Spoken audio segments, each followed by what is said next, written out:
Don't forget to like the video, share your thoughts or story in the comments, and subscribe to our latest stories. Before I start, tell me where you are watching me from. I wonder which cities and towns will join me in this memory that will follow me for years. It's strange how certain promises echo louder after they've been broken. My partner once told me, forever isn't just a word, it's a commitment. I believed him, not because I was naive, but because he said it in that quiet, steady way that made me feel safe. For years, those words felt like a blanket over my world. Warm, reliable, unquestionable. It was a late autumn afternoon when everything started to shift, though at first, it didn't seem like much. The sun was folding itself behind the maple trees outside our window, scattering a soft orange glow across the kitchen. He was making tea, he always did that when we argued. Said the ritual calmed his mind. I sat across from him at the counter, fingers tracing the edge of my cup, feeling the steam rise between us. We weren't fighting that day, not really. But there was a silence, that heavy kind that doesn't belong in a home built with laughter. He looked at me with a smile that didn't quite reach his eyes and said, "We're okay, right?" I nodded, though my heart gave a quiet tremor. "Of course," I replied, and the word "of course" felt more like a hope than a truth. You see, we had been together for nearly 20 years. Long enough to memorize each other's coffee orders, the way one of us sighed before bed, or how he'd always tap twice on the steering wheel before turning left. Those tiny habits became our language, one that spoke love without needing words. But lately, our language had been fading, replaced by longer pauses and shorter sentences. That evening, after dinner, he sat beside me on the couch. The room was dim, lit only by the soft hum of the TV. I remember the faint smell of pine from the candle burning near the window.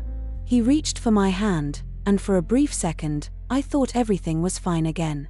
But then he said my name, softly, almost as if he didn't want to disturb the quiet. "There's something I need to tell you." I laughed nervously. "You sound serious," I said, trying to lighten the mood. But his expression didn't change. He looked tired, like someone who had been carrying too much for too long. He hesitated before speaking again. I don't know if I can be who you need me to be anymore." My first instinct was to laugh it off. I thought he meant it in a light way, maybe work stress, or one of those temporary midlife doubts that come and go. But his eyes told me this wasn't a passing moment. There was something final in them, something I couldn't quite name yet. "What do you mean?"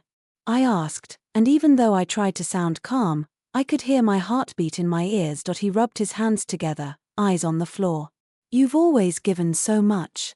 You've carried us through hard times, through everything. And somewhere along the way, I stopped trying as much as I should have. I thought forever was something that just happened. But it isn't. It's something you have to keep choosing.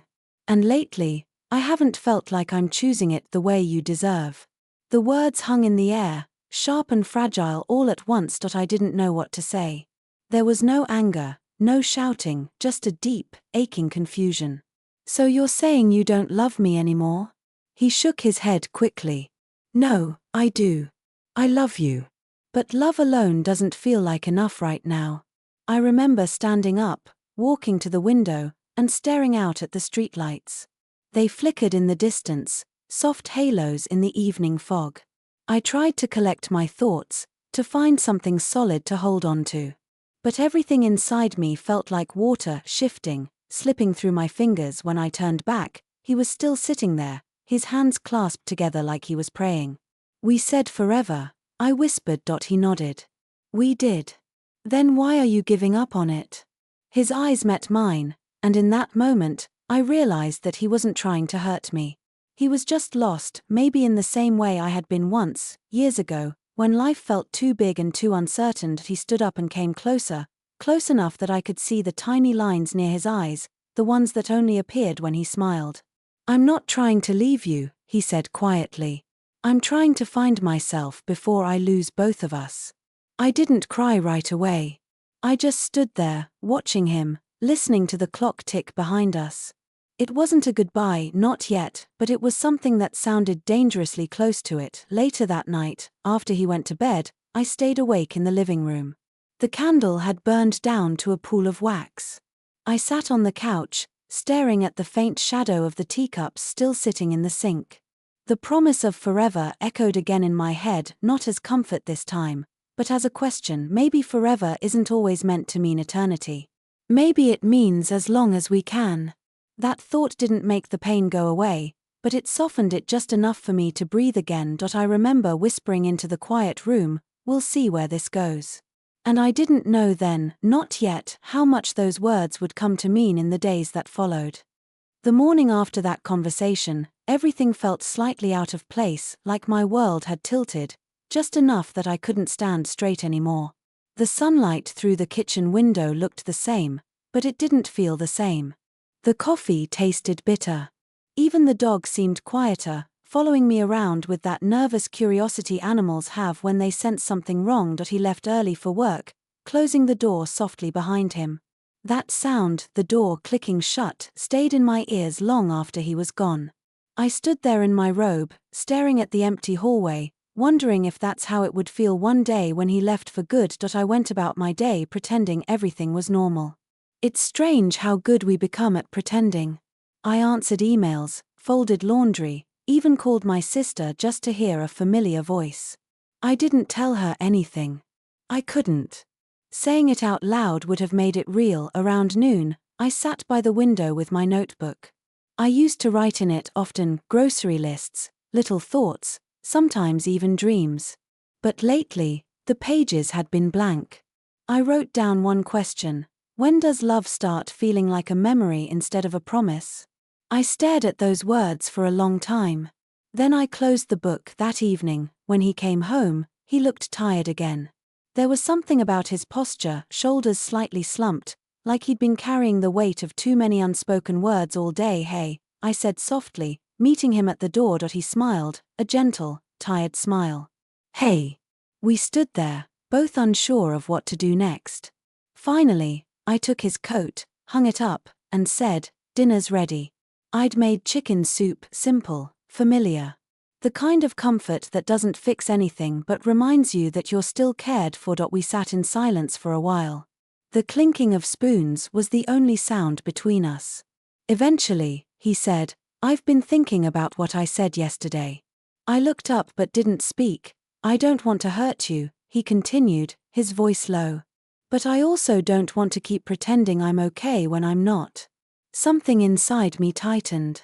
"And what do you plan to do about that?" He hesitated. "I think I need some space. A little time to clear my head." The words landed like a dull thud in my chest. Space. That word had always scared me. It sounded like distance, and distance sounded like endings. I tried to keep my voice steady. "How much space?" He sighed. "A few weeks. Maybe a month. I don't know." I nodded slowly, feeling the air in the room grow heavier. "So, what, you'll just leave?" "I'm not leaving you," he said quickly, reaching across the table. "I just need to step back, to remember who I am outside of all this." Outside of all this. I wanted to ask him what this even meant, our marriage, our life, our years of shared memories. But I didn't. I just nodded again, because I was afraid that if I spoke, my voice would break. Later that night, I packed a small bag for him. Not because he asked me to, but because I knew he wouldn't know what to take. A few shirts, his toothbrush, his favorite sweater, the one with the frayed sleeves he refused to throw away. I folded everything neatly, trying to make the act feel like love instead of loss. When he came downstairs, he looked at the bag, then at me. "You didn't have to." "I know," I said softly. "But I wanted to." He nodded, eyes glistening just a little. "You've always taken care of me." I smiled weakly. "That's what partners do." He stood there for a moment, then stepped closer and kissed my forehead. It was gentle, almost hesitant, and I could feel the tremble in his breath. "I'll call you," he said, and then he left. The house was silent after that.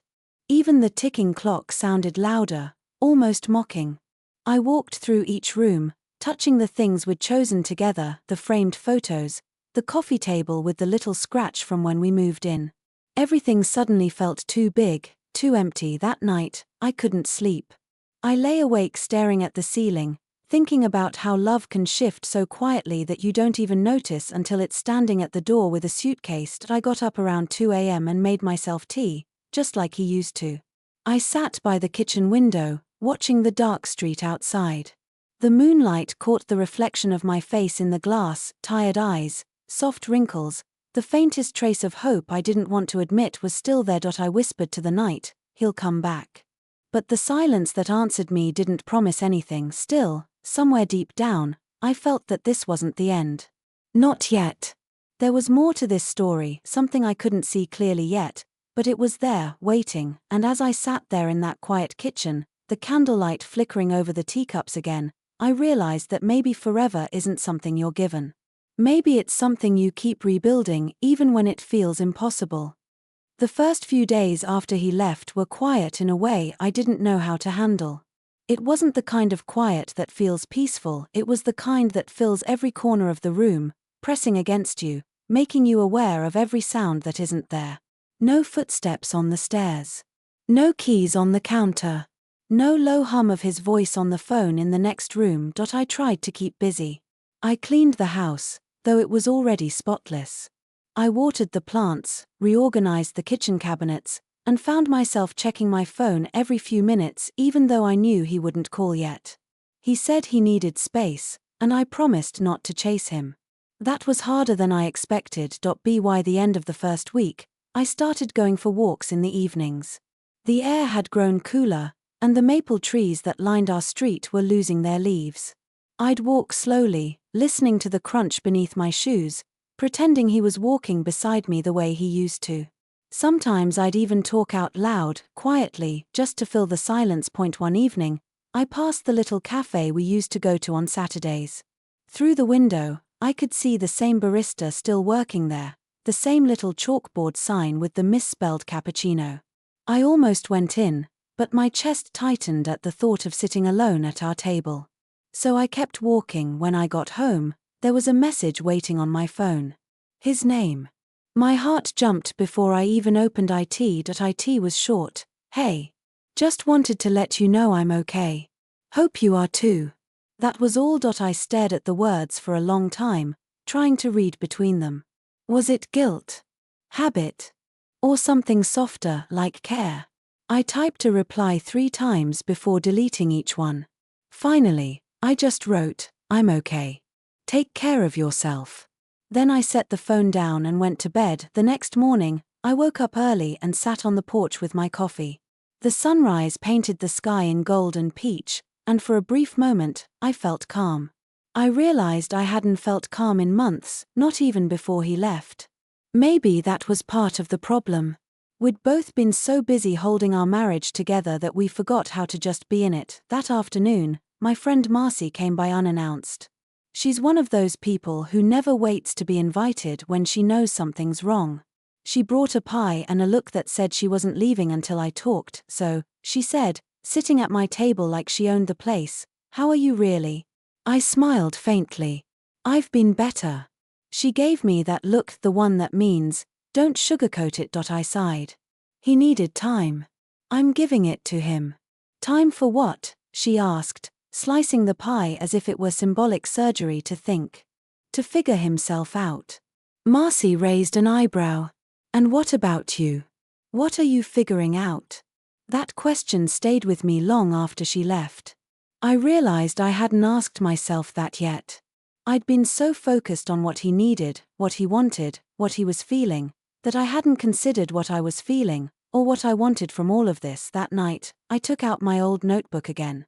On the first page, under the question I'd written before, I added a new one. When did I stop asking myself what I wanted? Days turned into weeks. The leaves outside turned from orange to brown, and the air grew colder. I stopped checking my phone as often. I even started cooking for myself again, real meals, not just toast and tea.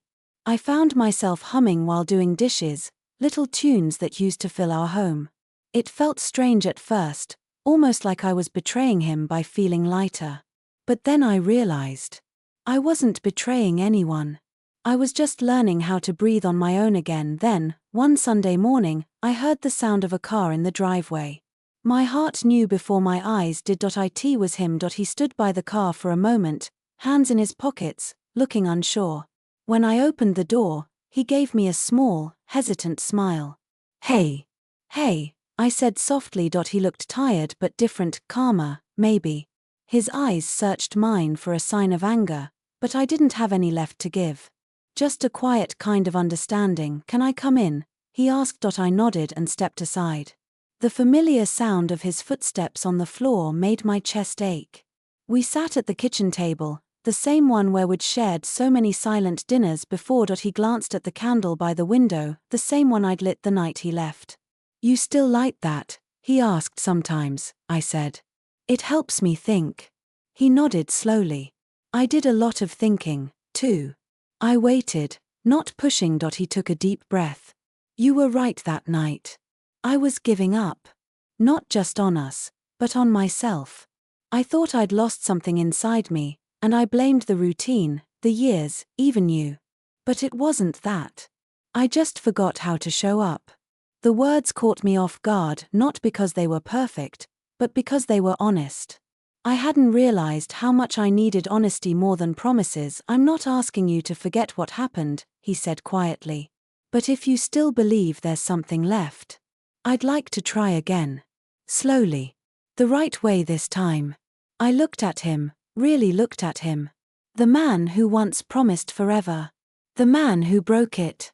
And yet, sitting across from me now, he didn't look like the man who had left. He looked like someone who had finally found himself. I didn't answer right away.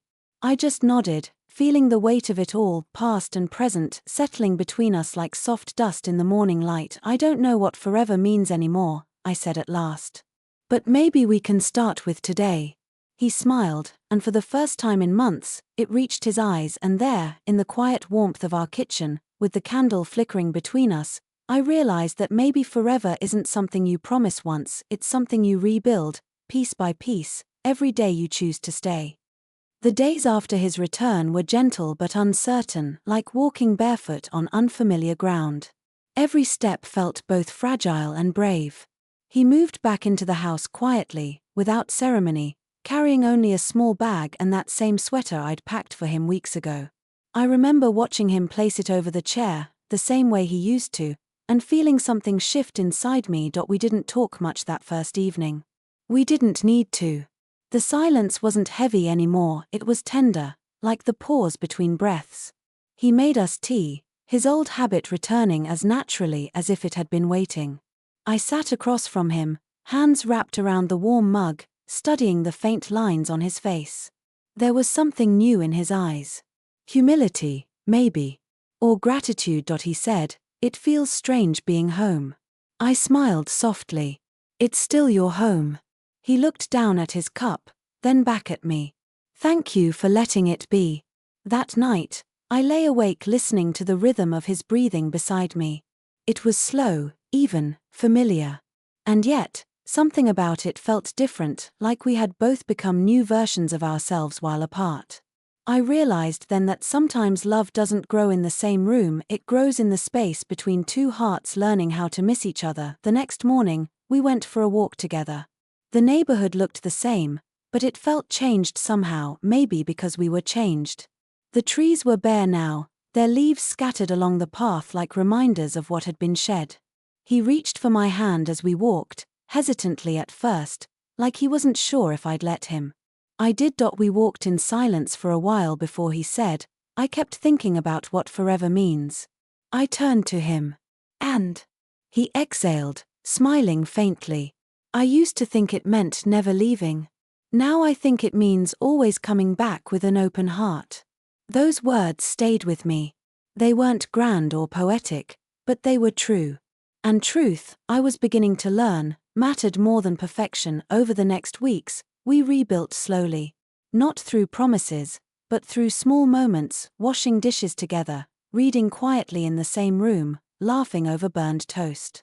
We began to talk again, really talk, about things we hadn't said in years. About how easy it is to get lost in comfort. About fear, doubt, aging, and change. One night, sitting by the fire, he said something that caught me off guard. You know, I thought you'd hate me for leaving. I did, I said honestly. For a while. He nodded. I don't blame you. But then, I continued, I realized I wasn't angry because you left. I was angry because I'd stopped recognizing myself long before you did.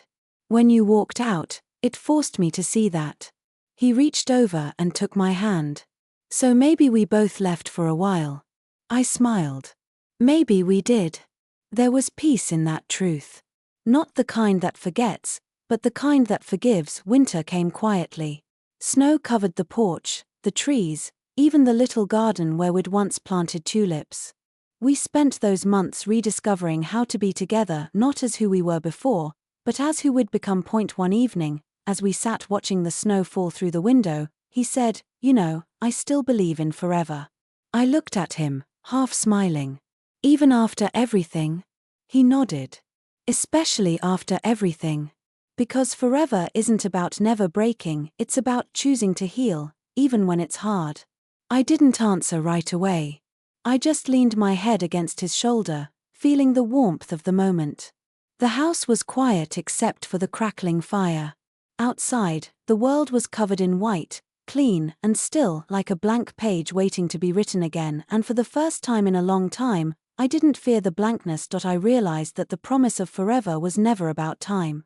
It was about presence. About the moments we choose to stay, even when leaving might be easier. About the way two people can lose each other and still find their way back, not to what they were, but to something truer. So yes, my partner promised forever, and for a while, I thought he was wrong. But now I see that maybe forever isn't something you're handed. It's something you build, break, and rebuild again, if both hearts are still willing. And as I sat there, his hand resting gently over mine, I whispered, not for him, but for myself, we made it through the storm. He turned to me, smiling quietly. And we'll keep finding the sun. And in that simple, steady light of understanding, I finally believed him.